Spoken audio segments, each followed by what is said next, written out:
लोकसभा चुनाव को लेकर सरगर्मियां तेज हैं। सभी पार्टियां चुनाव को लेकर जोरों शोरों से जुटी हुई हैं और जनता के बीच पहुंच रही हैं। चंडीगढ़ में लोगों का कहना है कि मोदी सरकार ने भ्रष्टाचार पर लगाम लगाया है।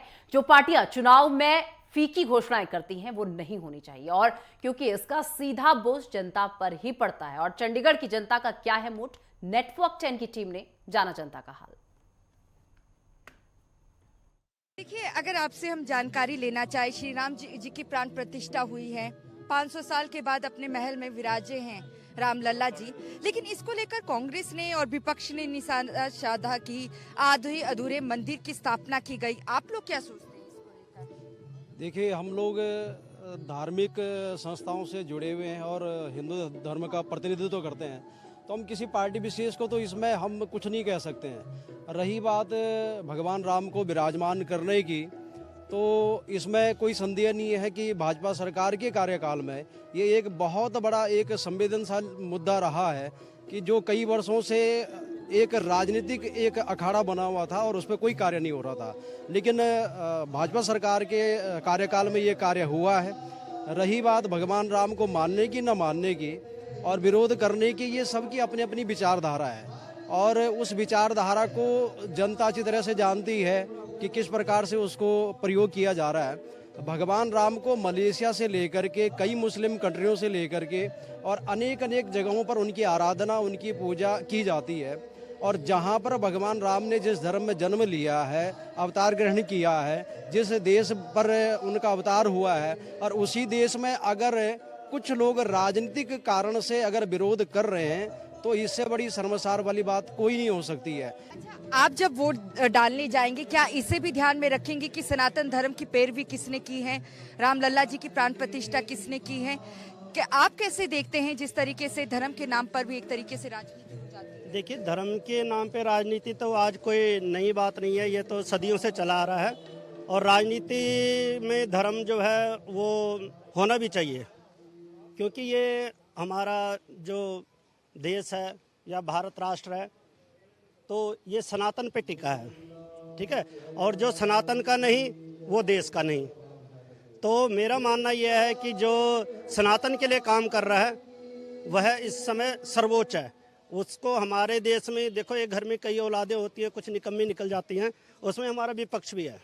बिल्कुल, देखिए जिस तरीके से आपके साथी भी यहाँ पर कह रहे हैं कि धर्म के ध्वजा को कहीं ना कहीं लहराने में और गाड़ने में काम किया है मोदी सरकार ने, आपका भी यही मानना है? बिल्कुल बिल्कुल यही मानना है। मोदी सरकार हिंदू की तरफ जो है वो करती है तो बहुत ही अच्छी बात है। और हमारा सनातन धर्म का जो इन्होंने वो कर रखा, बचाव कर रखा है, ये सिर्फ मोदी की वजह से है। नहीं तो हमारा सनातन धर्म जो है च्युत की तरफ था, अच्युत खत्म होने जा रहा था। तो जब से मोदी आए हैं हमारा जो है सनातन धर्म जो है बचा हुआ है और सनातन धर्म मोदी की वजह से बचा रहेगा। पंडित जी, आप क्या सोचते हैं, जब वोट देने जाएंगे क्या ध्यान में रख के? हमारा भी यही सोचना है, जो मोदी सरकार के कार्यकाल में हुआ सारे अच्छे काम हुए, तो यही सोचना है कि आगे भी वही आए जो धर्म को आगे बढ़ाए, देश को आगे बढ़ाए। यही हमारा सोचना है, यही हमारा कहना है। 10 साल के पीछे की अगर हम बात करें, 2014 से पहले धर्म और हिंदू को क्या इतना बढ़ावा दिया जाता था या अनादर होता था? क्या मानते हैं? अनादर तो हम नहीं कह सकते हैं, देखो, पर लेकिन ये है बांटा गया है जातियों में, धर्म जातियों में बांटा गया है, ठीक है ना। एक दूसरों के मन में जो है गलत भ्रांतियां फैलाई गई, ठीक है ना। तो यही हमारा कहना है कि ऐसा नहीं होना चाहिए, जो चल रहा है वो सही चल रहा है। बिल्कुल बिल्कुल, देखिए यहाँ पर धार्मिक और आध्यात्मिक गुरु सभी यहाँ पर मौजूद है, पंडित यहाँ पर मौजूद हैं, एक एक करके सभी की हम राय ले रहे हैं। आप क्या सोचते हैं, चुनावी माहौल है, क्या ध्यान में रखकर आप वोट करेंगे? क्योंकि धर्म के नाम पर भी आजकल राजनीति हो रही है। धर्म की राजनीति शुरू से होती आई है। पहले तो मैं पूरे देश के लोगों को बधाई देता हूँ, मुबारकबाद देता हूँ कि धूम धड़ाके से मोदी साहब की सरकार दोबारा फिर आ रही है। और वंदन करता हूँ उस मां को, वंदन करता हूं उस मां को, प्रणाम करता हूं उस मां को, प्रणाम करता हूं उस युग युगांतर धरती को जिसने इस योद्धा को पैदा किया है।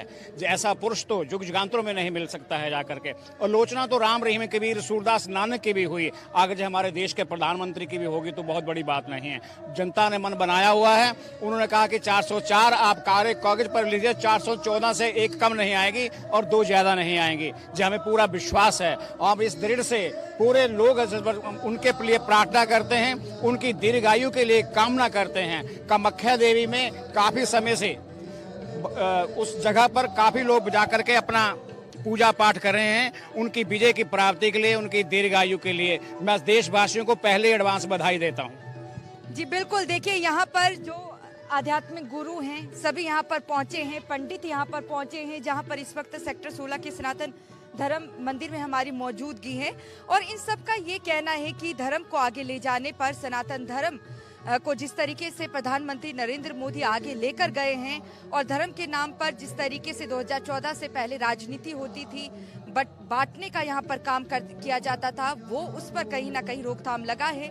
और इनका कहना है कि हम मोदी जी के साथ हैं और जो वोट है वो प्रधानमंत्री नरेंद्र मोदी के नाम पर जाने वाला है। कैमरामैन गणेश के साथ नेटवर्क 10 के लिए चंडीगढ़ से ईशा ठाकुर।